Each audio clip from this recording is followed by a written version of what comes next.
It is God's planet. Earth is not any individual country's planet. It is God's planet. God made various continents into one world. He made these countries separated by oceanic and seawater. He made the hardware. Love exchanges in this hardware states as the software. Love relationships yield the legacies. These legacies are handed over to the successive generations willingly. One generation hands over the successes it achieved to the succeeding generation. It is ongoing process. It continues. The beliefs cherished by one generation of people are dearly passed to the upcoming generation so that these hard-earned values be protected, preserved and upheld by the posterity.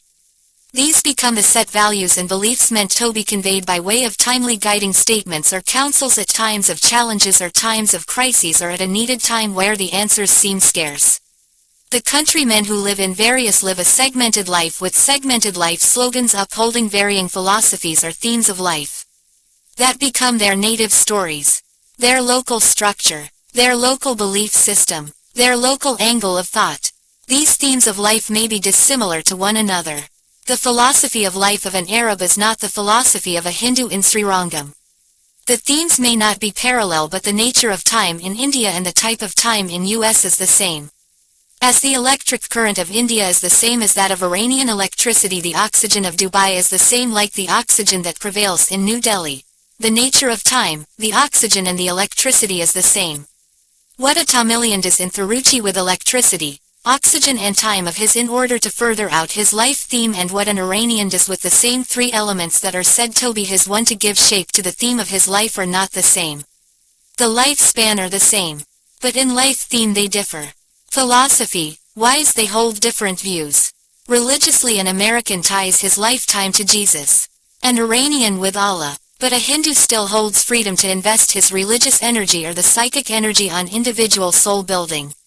He is not predictable as an Abdullah is predictable. Abdullah's psychic way is different. David's psychic energy orbits around church preachings.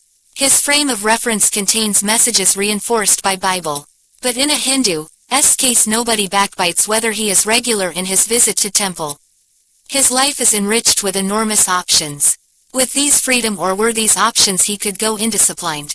Or with this freedom available in Hinduism he could invest his time and energy on independent character building, especially in a democratic country.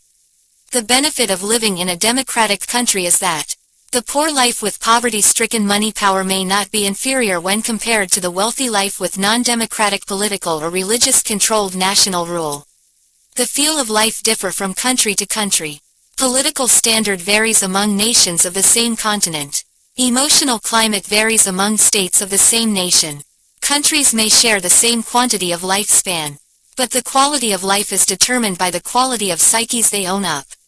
The messages carried in the heads determine the qualitative worth of the feelings or emissions. Are there any meter yet to test the deepness of feeling in the muscles?